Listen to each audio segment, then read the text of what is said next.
common question that comes up in the versus debate community all the time is who's stronger than who? Obviously. But it can sometimes feel as if those talking about it have no idea what the character in question can actually do.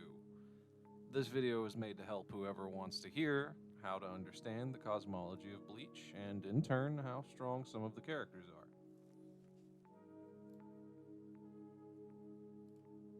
The first thing that we have to talk about is a little messy, that being the argument of canonicity of evidence. This is because to get an accurate picture of how this world works, we need to look at some evidence from the first Bleach movie, Memories of Nobody. I'm gonna keep this short and sweet. The movie is directly referenced in the manga as shown by this page.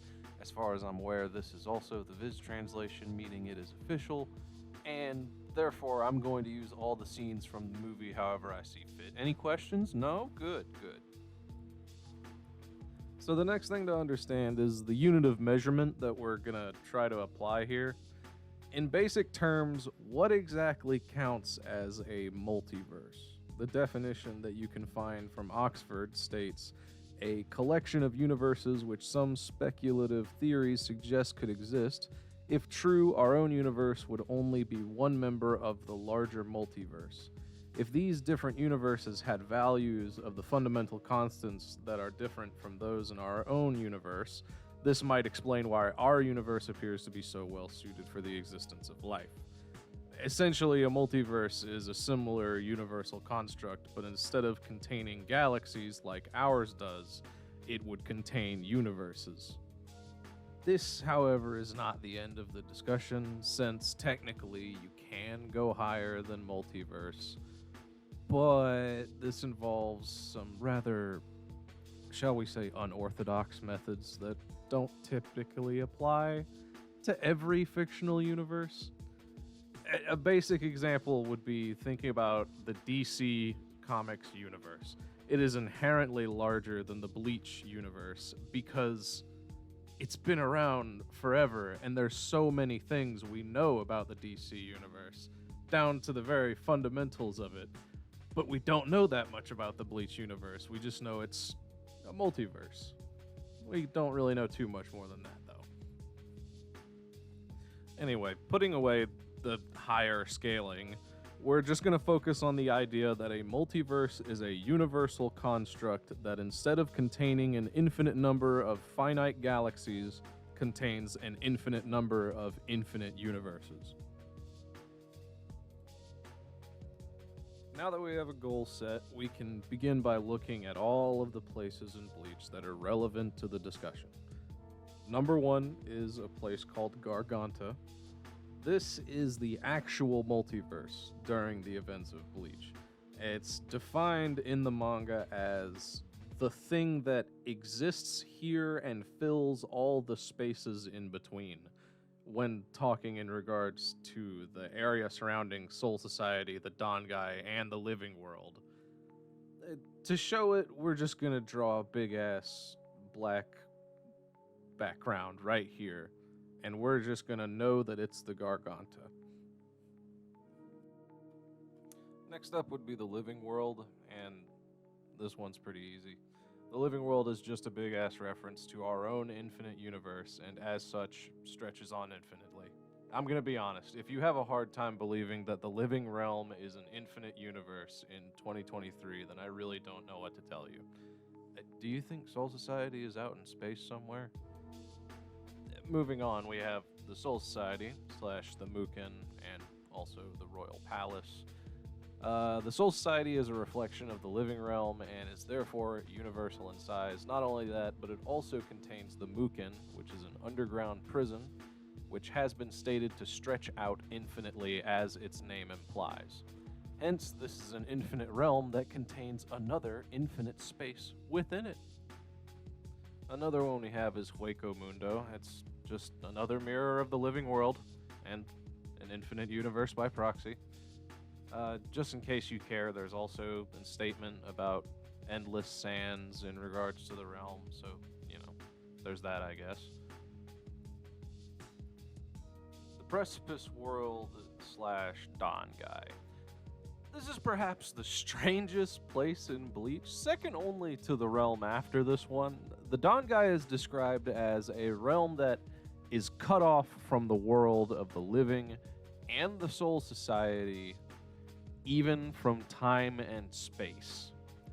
Mind you, these are the words of Ishin, Ichigo's father, an incredibly seasoned Shinigami, so if anyone would have worldly knowledge like this, it would be him. This is only to say that Ishin is not exaggerating when he says the Dongai eludes even time and space, since this is an incredibly important moment with a huge amount on the line. The idea that the Dongai is a construct that exists outside of space and time is the same type of description that a place like the Forge of Creation gets, and for good reason, as this realm has been shown to create other infinite realms within itself, these being the many valley of screams strewn about everywhere around it. And of course, next up is potentially the strangest place of them all, Hell. All we really know is that it existed before the world was given shape by the Soul King. And pretty much nothing else we know about it. That nothing else. All we know is theoretical things. It's just some place that existed before even the Garganta existed. So, you know, it's pretty weird. The final thing we're going to talk about is the Valley of Screams, the multiple of them. These are areas within, well, no, not within. They're around the Dongai. I always forget that.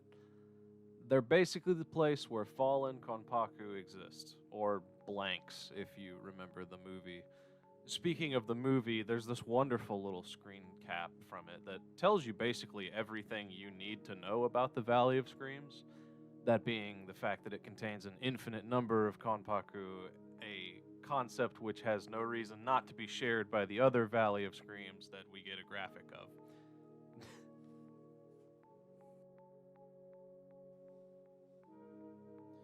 Now that we have all this information about the different realms, we can plug them into a little diagram and take a look at the multiverse of Bleach.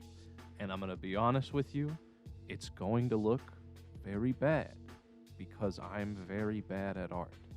But it will get the job done, okay? So let's not be dramatic about it. First up, we add the living world. Then we add Soul Society. Then Hueco Mundo. Next is the Precipice world. After that is Hell, though the position can be argued a little. And finally, just sprinkle a few Valley of Screams here and there in the Dongai. And there you go. That's it. And so here you have it, the idea of the Bleach cosmology. Each of these circles are infinite spaces, some of which exist outside of space and time. There are 3 different infinite universes, 1 construct that exists outside of space and time, 1 more possibly infinite structure that existed before space and time did, and then numerous infinite in size realms that exist around the construct that exists outside of space and time.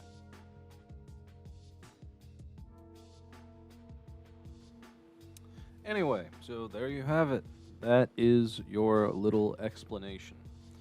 I know I use the word infinite a lot, but that's because it's kind of how it works when you talk about what the foundation of a multiverse is. The only thing I want anyone to take away from this is just, I don't know, maybe just understand the definition of words and maybe not misinterpret everything as hyperbole.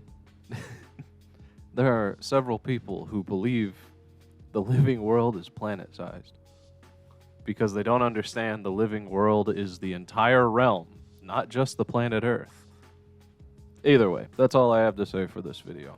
So, you all take care of yourselves. Comment if you want to debate about something. Go ahead and reach out to me in the comments. As long as we keep it above the belt. No need to get rude. Anyway, y'all have a good day. Bye-bye.